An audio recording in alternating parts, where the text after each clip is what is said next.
Bienvenidos al curso de análisis vectorial y este es el video número 15 que estamos dedicando al estudio del cálculo diferencial. Y bueno, vamos a presentar a continuación la definición de diferenciabilidad. ¿Ok? Es decir, que es una función diferenciable. Y lo que vamos a concluir es que la diferenciabilidad es una noción que generaliza a la noción de derivabilidad cuando estamos trabajando con funciones de valores reales a valores reales. Entonces, en lo sucesivo, nuevamente vamos a considerar A contenido en Rn, un conjunto abierto con eso y con beso. ¿Ok? Siempre vamos a pedir esas hipótesis y si no las digo explícitamente, ustedes denlas por sentado. Y vamos a suponer entonces que tenemos una función f definida de A, en este caso en R. Vamos a comenzar con funciones escalares. F definida de A en R continua. ¿Ok? Es una condición, no es suficiente, pero es necesaria. Diremos que entonces la función f es diferenciable en el punto x0, porque esta es una propiedad local perteneciente al conjunto A, si satisface lo siguiente.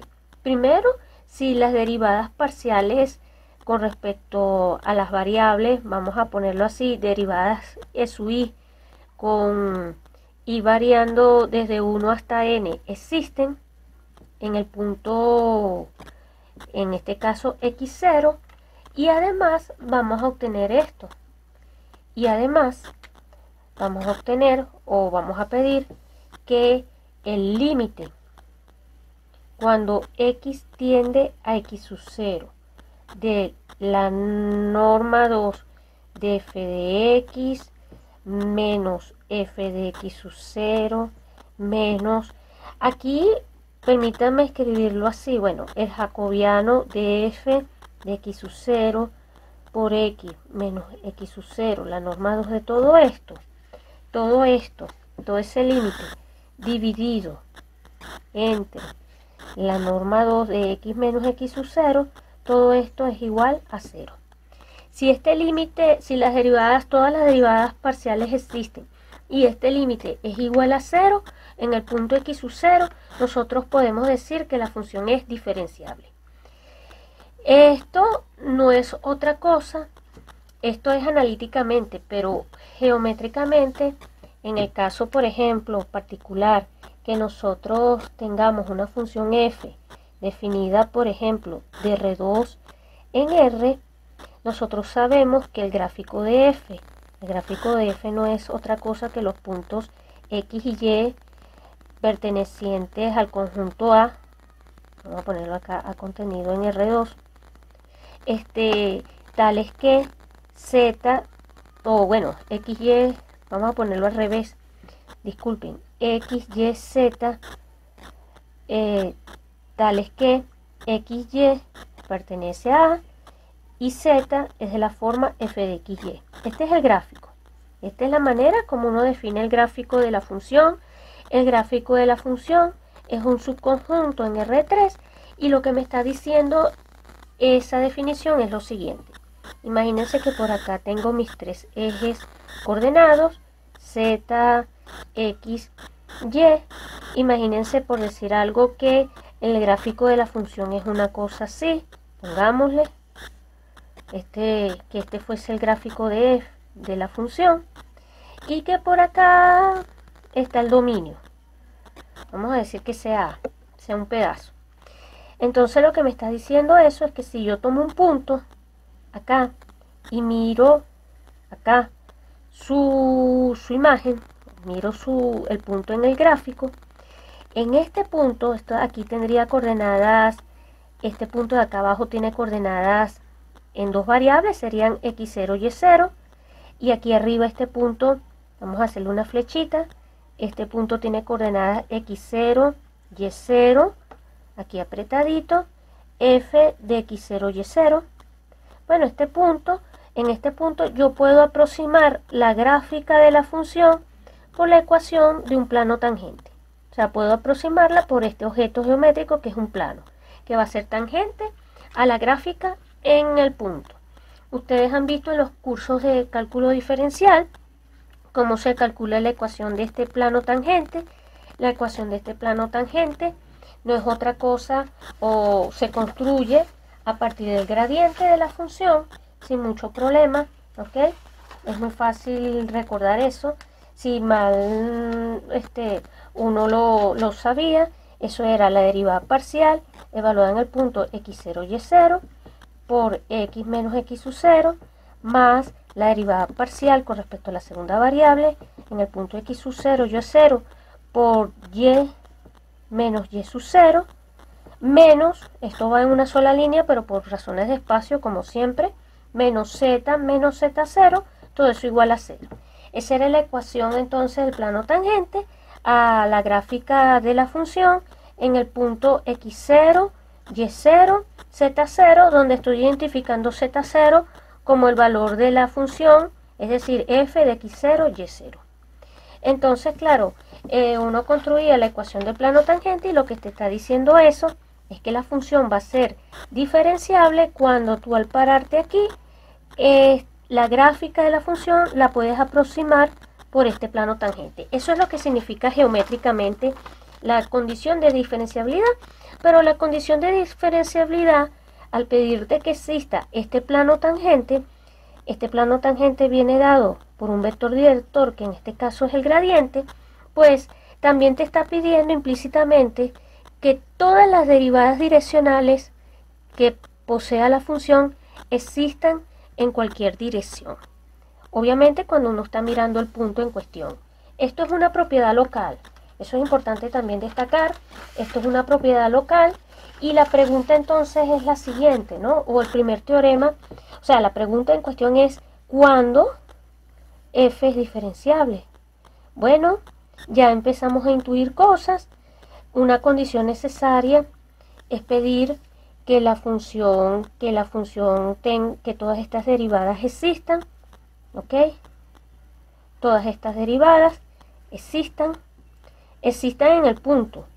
En este caso, si estamos trabajando f de Rn en R, obviamente hay que pedir que existan en x0, en un punto x0 perteneciente a A, con A contenido en Rn. Hay que pedirle ciertas condiciones al conjunto A. Siempre hemos dicho que sea abierto, conexo y convexo. Y ahora entonces vamos a demostrar el siguiente resultado, que es clásico ya, pero que lo vamos a traer a este contexto.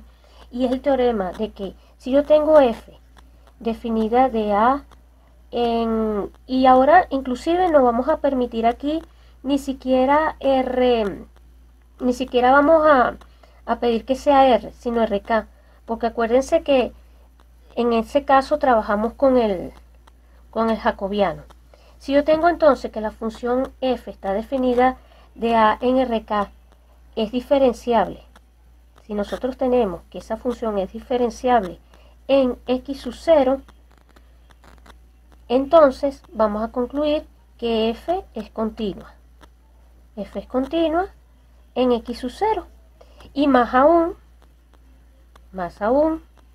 podemos decir que existe un m positivo tal que podemos controlar las distancias f de x menos f de x sub 0.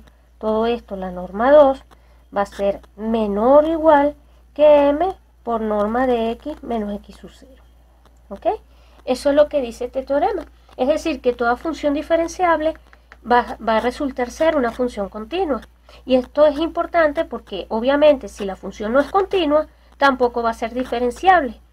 A la luz de este teorema, entonces ustedes pueden ahora comprender por qué yo les decía que era importante pedir que la función fuese continua. Si la función no es continua, no es diferenciable y no hay nada que hacer. Pero si la función es diferenciable, podemos garantizar que sea continua. Ojo, hay que tener cuidado porque esto no es un sí solo sí. Hay funciones que son continuas en un punto y no son diferenciables. Y siempre el contraejemplo clásico es cuando ustedes piensan f definida de R en R y definen la función módulo de x y toman como punto x sub 0 el 0. Esta función es continua en 0, pero no es derivable y en consecuencia tampoco va a ser diferenciable. Entonces, bueno, la demostración de ese teorema se realiza de la siguiente manera. Ocurre así. Demostración. Bueno, como la función es diferenciable, aplicamos la definición. ¿Qué significa? Que el límite cuando x tiende a x sub 0, esta es otra manera de escribir el límite, ¿no? Norma 2 de f de x menos f de x sub 0 menos el jacobiano de f de x sub 0 por x menos x sub 0, la norma 2 de todo esto, dividido, acuérdense siempre, ahora estamos trabajando con la noción de diferenciabilidad, dividido entre esto, todo esto tiene que ser igual a 0. ¿Ok? Acá, para que lo vean. Todo esto tiene que ser igual a 0. Pero ¿eso qué significa? Eso significa que dado epsilon, en términos de epsilon y delta, eso significa que dado epsilon mayor que 0, existe un delta positivo tal que esto que está acá es menor que epsilon, ¿verdad? Esa es la definición. Siempre que este factor que está aquí abajo, o sea, esto, sea menor que delta. ¿Ok? Esa es la definición. Inclusive vamos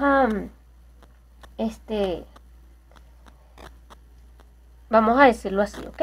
En términos de epsilon y delta. Ahora, como la función es diferenciable, yo me puedo dar cualquier epsilon. En lo particular, yo puedo escoger o podemos tomar epsilon igual a 1. Y para este epsilon, fijamos delta, fijamos el delta, que lo vamos a llamar delta sub 1. Entonces, delta sub 1 va a ser aquel delta que satisface la condición de diferenciabilidad cuando epsilon vale 1. Y entonces, fijando este delta 1 y fijando el epsilon igual a 1, al revés, fijando epsilon igual a 1 y escogiendo este delta 1, nosotros podemos decir lo siguiente.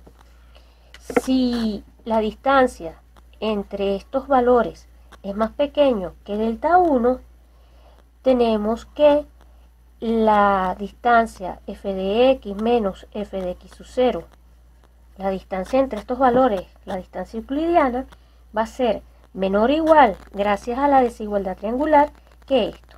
F de x menos f de x sub 0 menos j, en este caso el jacobiano, este factor, ¿cierto? Más, y aquí agregamos el otro factor, que debería ir todo en una sola línea, pero bueno, aquí lo coloco así. X sub 0 por x menos x sub 0. ¿Ok? La norma 2 de esto. Aquí este es x sub 0, ¿ok? Se ve mal porque el marcador es bastante grueso, pero bueno, no puedo hacer más nada.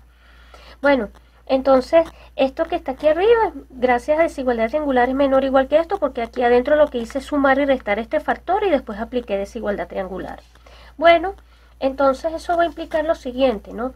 Por un lado, yo rápidamente, esto que está aquí es diferenciable, esto es menor que epsilon, pero epsilon vale 1, y entonces esto lo puedo escribir así, esto va a ser menor que, permítanme escribirlo así, módulo de x menos x sub 0 más, vamos a ponerlo así, esto que está acá.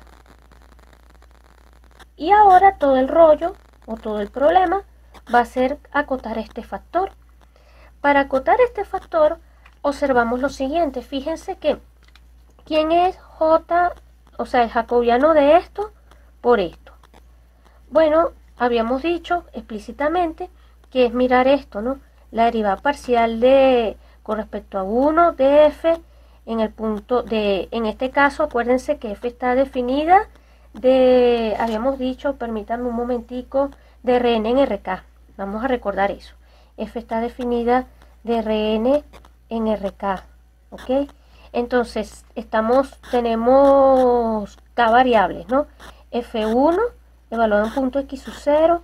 Acá tenemos derivada 1 de fk evaluada en el punto x sub 0, ¿ok? Acá seguimos derivada, ahora voy a derivar todo con respecto a la enésima variable de f1 con respecto a x sub 0, y aquí con la enésima variable, pero de la función fk con respecto a x sub 0. todo eso multiplicado por un vector que va a tener, lo voy a escribir así, x sub 0, acá 1 y 1, y aquí x menos x sub 0, y las coordenadas las voy a colocar acá. El último sería entonces n, ¿ok? Permítame, esto se ve muy chiquitico, pero esto es x sub 1, x sub 0, 1. Este sería x sub n, x sub 0, n, ¿ok? Y cuando ustedes realizan ese producto, ¿ok? Ese producto les va a dar una sumatoria. Fíjense que cuando multiplican este por este, multiplican este por este, así sucesivamente, eso les va a dar un vector, ¿ok? Les va a dar un vector de esta manera. Suma desde j igual 1 hasta acá, permítanme escribirlo así, derivada j f1 de x sub 0, que multiplica entonces a x j menos x 0j, ¿ok? Y aquí seguimos, j igual 1 hasta acá, derivada j fk, perdón, j igual 1 hasta acá, no, en este caso sería hasta n, y aquí k, x0, y aquí xj menos x0j. Bueno, ustedes revisen con calma si lo estoy haciendo bien o no. Creo que aquí va la n, porque tenemos n variables, etcétera.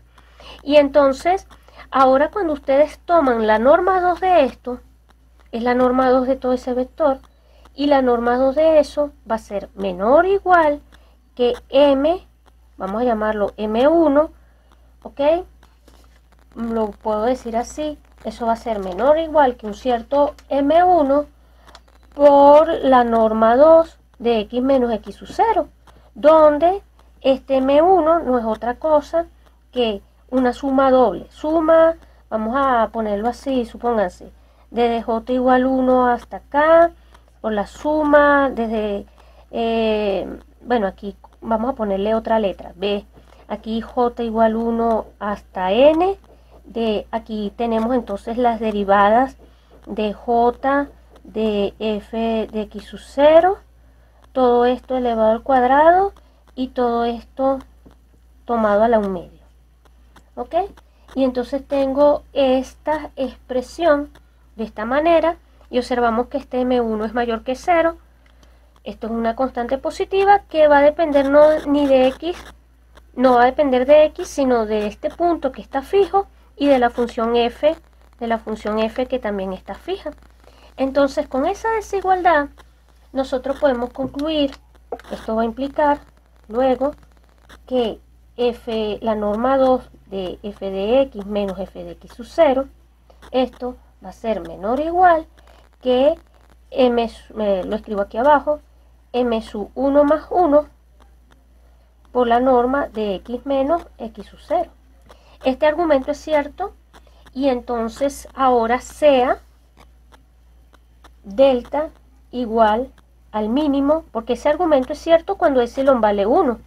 Para generalizar el argumento, entonces nosotros tomamos delta como el mínimo entre, ¿qué cosa? Entre delta 1 y epsilon que divide a m sub 1 más 1. Si yo defino delta en general de esta manera, podemos concluir, tenemos que si la distancia entre estos dos valores, x menos x sub 0, es menor que este delta, inclusive vamos a llamarlo delta sub 0, o bueno, no importa, vamos a dejarlo delta. La idea de ponerle a veces un índice es para que ustedes los diferencien, pero bueno, espero que no confundan este con este. Bueno, entonces, si la distancia entre estos dos es menor que delta, nosotros podemos concluir, tenemos que si esto ocurre, entonces módulo de f de x menos f de x sub 0 va a ser menor que epsilon. ¿Por qué? Porque habíamos obtenido que esto era menor, repitan la misma cuenta, pero les va a quedar menor que epsilon por m sub 1 más 1 por norma de x menos x sub 0, 2, y entonces escogiendo el delta de la manera que les describí anteriormente, esto va a ser menor que S. ¿Ok? ¿Qué me está permitiendo concluir eso? Que la función f es continua en x sub 0. Porque lo que estamos concluyendo es que el límite cuando x tiende a x sub 0 de f no es otra cosa que esto. ¿Ok? Y bueno, con esto entonces hemos demostrado que toda función diferenciable es continua.